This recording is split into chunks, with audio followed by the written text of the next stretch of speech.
ሰላም ሰላም ወዳጆች እንዴት ናችሁ? ከጌታችን ከእግዚአብሔር አብ ከናዝሬቱም ጌታ ከኢየሱስ ክርስቶስ ጸጋና ሰላም ይብዛላችሁ። እንዴት ናችሁ? ሰላም ብያለሁ። እስቲ ይህን ቪዲዮ ተመልክተን እንመለስና መልስ እንሰጣለን፣ ሪያክት እናደርጋለን። ይበዛል በክንፉ ምልጃው ፈጣን የአምላክ ስም አለበት ስሙ ሚካኤል ያሳደገኝ መልአክ ዛሬም ከኔ ጋር ነው። ያሳደገኝ መልአክ ዛሬም ከኔ ጋር። እንግዲህ በቪዲዮ ላይ እንደተመለከታችሁት እንግዲህ ይሄ ወዳጃችንን ታስታውሱታላችሁ። በቲክታክ ላይ he was saying that ገላትና ድርሳናት የሃይማኖት መከራከሪያ አይሆኑም ብሎ ሲቃወም የነበረ፣ በዚህም ደግሞ ብዙዎቹ የሱ እውነት ምናምን ብለው ተቀብለውት ብዙ ኦርቶዶክሳውያን ገልና ድርሳንን ከወንጌላውያን አማኞች ዘንድ ወይ ደግሞ ከየትኞቹም ቤተ እምነቶች የሚነሳባቸውን ጥያቄ ለመመለስ እና ዲፌንድ ለማድረግ ላለመጠቀም ወስነው ነበረ።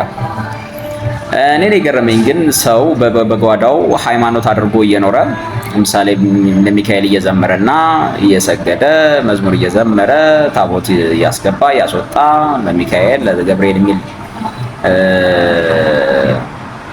ዝማሬን እያቀረበ በአደባባይ ግን የሚያፍርበት ከሆነ ምን ትሉታላችሁ? በምንስ ኤክስፕሌን ይደረጋል እንደዚህ አይነት ነገር? ጓዳ ውስጥ ቤት ውስጥ ለሚካኤል ይዘምራል። ነገር ግን ለሚካኤል መዘመር እንዳለበት ግን መጽሐፍ ቅዱስ ለፍጡራን የሚገባ ዝማሬ አለ ወይ የሚለውን ግን ቦልድሊ ወጥቶ ለመናገር ግን ኤቪደንስ የለም። ድርሳነ ሚካኤልንም አይቀበልም ማለት ነው። ድርሳነ ሚካኤል በሌለበት ወይ ደግሞ የድርሳናቱ መመሪያዎች በሌሉበት ታቦቱ የሚካኤል ታቦት የሚባል የሚካኤል ቀን የሚባል ነገሮች አይኖሩም። ለሚካኤል የሚቀርብ ዝማሬ የሚባል ነገርም አይኖርም። እና ይህንን መጽሐፍ ቅዱሳዊ ልምምዳቸውን ደብቀው በጓዳ ለመያዝ ነገር ግን በአደባባይ ደግሞ የሚያፍሩበት ከሆነ ቢተውት አይሻልም ወይ የሚል ሐሳብ ለመናገር ነው።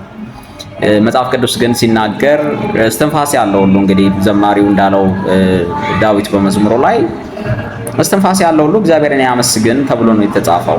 እስትንፋስ ያለው ሁሉ እግዚአብሔርን ነው ማመስገን ያለበት እንጂ ፍጡራንን አይደለም። መላእክት ይሁኑ ቅዱሳን ይሁኑ ሰማዕታት ይሁኑ ሐዋርያት ይሁኑ anybody not deserve to receive praise worship አምልኮ ዝማሬ ውዳሴ አይገባውም። ኦነር የምናረጋቸው አባቶች መላእክቶች ቅዱሳን ሰዎች እነዚህ እንደ ፍጡር እንደ ፍጡር ቀን እናንተን ሰይመንላቸው ሳይሆን መጽሐፍ ቅዱስ ባስቀመጠው ልክ የሚገባቸውን ክብር እንሰጣለን። የምናዋርድበትን ምክንያት አክቹአሊ አይኖርም። አክቹአሊ እናከብራለን ብሎ ለመናገር ራሱ የሚያስቸግረው ምንድነው? የሚያዋርድ ሰው አለ ወይ ነው መጀመሪያ። ለምሳሌ መላእክት የሚያዋርድ ሰው አለ ወይ? ልናዋርድ አንችልም።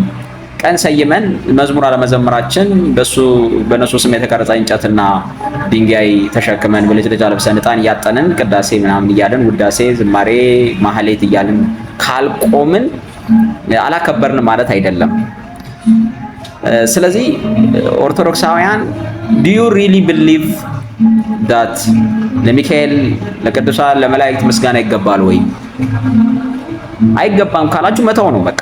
በጓዳም መተው በአደባባይ መተው። በአደባባይ ወጣችሁ ማትሰብኩትን ነገር ማትኖሩትን ነገር በአደባባይ በኮንፊደንስ ይዛችሁት ማትወጡትን ነገር በጓዳ ውስጥ የምታደርጉ ከሆነ አፍራችሁበታል። ይሄ ደግሞ ሆን ብላችሁ የምታረጉት ነው ማለት ነው። እውነትን እያወቃችሁ ለእውነት ላለመታዘዝ የምታረጉት የእግዚአብሔርን ምስጋናን ቀምታችሁ ለፍጡር የምትሰጡበት የአምልኮ ስርዓት ነው።